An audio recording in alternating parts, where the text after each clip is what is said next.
Praise the Lord, hallelujah. Zion வேதாகம ஆய்விற்கு அன்போடு கூட இயேசு கிறிஸ்துவின் நாமத்தில் உங்களை வரவேற்கிறேன். இந்த தினத்திலும் அப்போஸ்தலனான பரிசுத்த பவுல் எபேசியருக்கு எழுதின நிருபம் அதில் உள்ள 6 அதிகாரங்களையும் தியானிக்க சர்வ தேவன் நமக்கு கிருபை பாராட்டுவாராக. வேதாகம வெளிப்பாட்டின் மலை சிகரங்களில் ஒன்று எபேசியர் நிருபம். பவுலின் கடிதங்களிலே இதற்கு தனி சிறப்பு இருக்கிறது. கொள்கை மாறுபாடுகள் அல்லது திருச்சபை பிரச்சனைகள் ஆகிய பட்டறையில் கத்தியினால் அடிப்பதாக, சுத்தியலினால் அடிப்பதாக மற்ற நிருபங்களில் போலல்லாமல் எபேசு நிருபம் தனிப்பட்ட ஜெப வாழ்க்கையிலிருந்து தோன்றும் வெளிப்பாடுகளை நமக்கு தருகிறது. பவுல் அப்போஸ்தலர் கிறிஸ்துவுக்காக ஒரு சிறை கைதியாக ரோமாபுரியிலே இருக்கும்போது இதை எழுதியிருக்க வேண்டும் என்று சொல்லி வேத அறிஞர்கள் கருதுகிறார்கள்.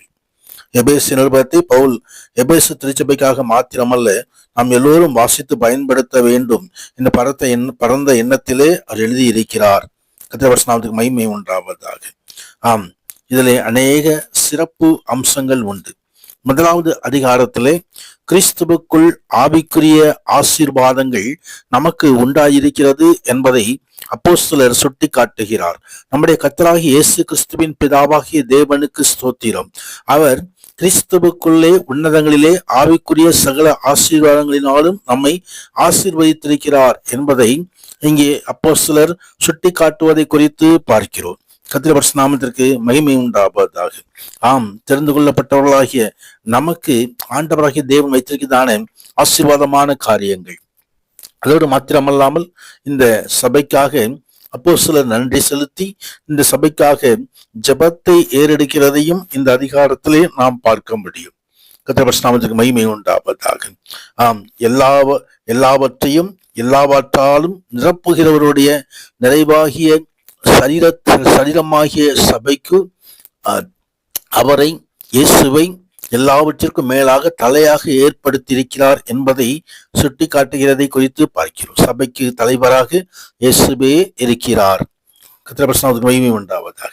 அதே வேளத்திலே 2வது அதிகாரத்திலே அக்கிரமத்தினாலும் பாவத்தினாலும் மரித்திருக்கிற நம்மை அவர் உயிர்ப்பித்தார் என்பதையும் இங்கே இந்த அதிகாரத்திலே ஆவியானவர் சுட்டி காட்டுகிறதை நாம் பார்க்கிறோம். கர்த்தருடைய மகிமை உண்டாவதாக.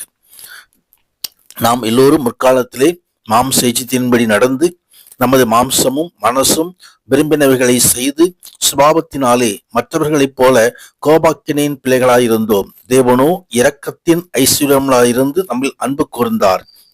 தம்முடைய மிகுந்த அன்பினாலே அக்கிரமங்களில் மரித்தவர்களாய நம்மை கிறிஸ்துவுடனே கூட உயிர்ப்பித்தார். கிருபையினாலே ரட்சிக்கப்பட்டோம் என்பதை இங்கே அதிகாரம் சுட்டி காட்டுகிறது. கர்த்தருடைய மகிமை உண்டாவதாக. அவர் தாமே நம்ம கிருபையினாலே நம்ம விசுவாசத்தை கொண்டு அவர் நம்மை ரட்சிக்கிற தேவன். அந்த ரட்சிப்பு வீணானதல்ல.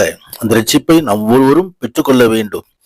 ரட்சிக்கப்பட்டவர்களே பரலோக ராஜ்யத்திலே பிரவேசிப்பார்கள். அதோடு கூட கிறிஸ்துவுக்குள்ளாய் ஒன்றாய் இருக்க வேண்டும் என்பதையும் இந்த நிருபம் நமக்கு கற்றுத்தருகிறது. முன்னை தூரமாயிருந்த நீங்கள் இப்பொழுது கிறிஸ்துவுக்குள்ளே கிறிஸ்துவின் இரத்தத்தினாலே சமீபமாயினீர்கள் என்று இரத்தத்தினுடைய வல்லமையை ஆண்டவராகிய இயேசு கிறிஸ்துவின் சிலுவையிலே நமக்காக சிந்தப்பட்ட இரத்தத்தினுடைய வல்லமையை அவர் சுட்டி காட்டுகிறதை குறித்து பார்க்கிறோம்.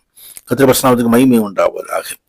அவர் சிலுவையில் நமக்காக செய்த காரியங்களை அவர் சமாதான காரணராகி எப்படி இருதிரத்தாரையும் ஒன்றாக்கி பகையாக நின்ற பிரிவினை நடிச்சுவரை தகர்த்து அவர் தாமே நமக்காக சிலுவையில அவர் ஒப்புரவாகுதலை உண்டாக்கினார் என்பதை அங்கே ஆண்டவர் சுட்டி காட்டுகிறார். கர்த்தருடைய மகிமை உண்டாவதாக. இனி நீங்கள் அந்நியரும் பரதேசிகளும் இராமல் பரிசுத்தவான்களோட ஒரே நகரத்தாரும் தேவனுடைய வீட்டாருமாய் இருந்து அப்போஸ்தலர் தீர்க்கதரிசிகள் என்பவருடைய அஸ்திபாரங்கள் மேல் கட்டப்பட்டவர்களாக இருக்கிறீர்கள் என்பதை ஆண்டவர் சொல்கிறதை குறித்து நாம் இங்கே பார்க்கிறோம். தொடர்ந்து 3வது அதிகாரத்திலே பவுல் புறஜாதியாரின் போதகன் என்பதை அவர் தெளிவுபடுத்துகிறார். கர்த்தருடைய மகிமை உண்டாவதாக. புறஜாதிகள் சுவிசேஷத்தினாலே உடன் சுதந்திரமாய் ஒரே சரீரத்துக்குள்ளானவர்களுமாய் கிறிஸ்துவுக்குள் அவர் பண்ணின வாக்கு தத்துவத்துக்கு உடன் பங்காளிகளுமாயிருக்கிறார்கள் என்பது ரகசியத்தை இதோ ஆண்டவர் தனக்கு வெளிப்படுத்தினதை ஆண்டவர் இங்கு சுட்டி காட்டுகிறதை குறித்து பார்க்கிறோம். தொடர்ந்து எபேசியர்களுக்காக மீண்டுமாய் ஒரு ஜெபத்தை அங்கே அப்போஸ்தலர் ஏறெடுத்து அந்த விசுவாசிகளுக்காக மன்றாடுவதை குறித்து நாம் பார்க்கிறோம். கர்த்தர் பிரசன்னத்துக்கு மகிமை உண்டாவதாக. அதோடு கூட அவர் சொல்கிறதான ஒரு காரியம், நாம் வேண்டிக் கொள்வதற்கும் நினைக்கிறதற்கும் மிகவும் அதிகமாய் நமக்குள்ளே கிரியை செய்கிற வல்லமையின்படி நமக்கு செய்ய வல்லவர் என்பதை ஆண்டவர் சுட்டி காட்டுவதை குறித்து பார்க்கிறோம். நாம் வேண்டுவதற்கு நினைப்பதற்கும் அதிகமாய் அவர் அதிசயங்களை காணப்படுகிறவர். அவர் நம்மோடு இருக்கிறார், நம்மை நடத்துவார். கர்த்தர் பிரசன்னத்துக்கு மகிமை உண்டாகும். 4வது அதிகாரத்திலே கிறிஸ்துவின் சரீரமான சபையிலே எப்படி ஐக்கியப்பட்டிருக்க வேண்டும் என்பதை ஆண்டவர் தெளிவாக இங்க சொல்லுகிறதை குறித்து பார்க்கிறோம்.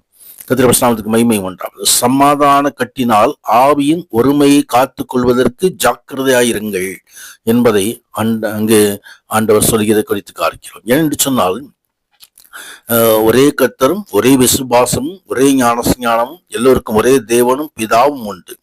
எல்லோரு மேலும் எல்லோரோடும் எல்லாருக்குள்ளாவும் இருக்கிறவர். மகிமை உண்டாவதாக. ஆம், அப்படியாய் ஆண்டவராகிய கிறிஸ்துவானவர் நம்மை சபையிலே நடத்துகிற விதத்தை குறித்து ஆண்டவர் சொல்கிற காரியங்களை குறித்து பார்க்கிறோம்.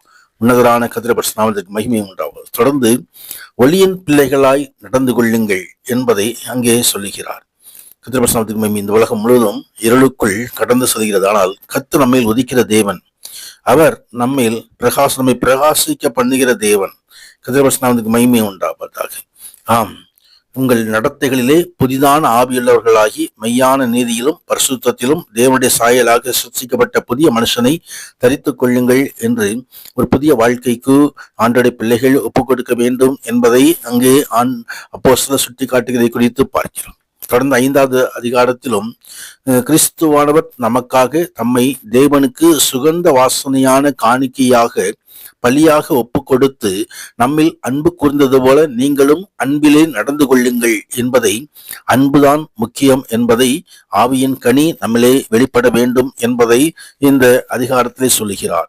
தொடர்ந்து 6வது அதிகாரத்திலும் தேவனுடைய சர்வாயுத வர்க்கத்தை எப்படி எடுத்துக்கொள்ள வேண்டும், எப்படி நாம் பொல்லாத சேனையோடு அந்த பிசாசின் சந்திரங்களோடு எதிர்த்து நிற்க வேண்டும், எப்படி போராட வேண்டும் என்பதை இங்கே சுட்டி காட்டுகிறதை குறித்து பார்க்கிறோம். நாமும் சர்வாயுதம் தரித்தவர்களாய் இந்த போராட்டத்தில் ஜெயம் எடுப்போம். உன்னதரான தேவன் தாமே சத்துருவின் மீது நமக்கு ஜெயம் கொடுப்பாராக. ஜெய கிறிஸ்துவான நம்மை நடத்துவாராக. பரிசுத்தநாமத்துக்கு மகிமை உண்டாவதாக. ஆமேன், ஆமேன்.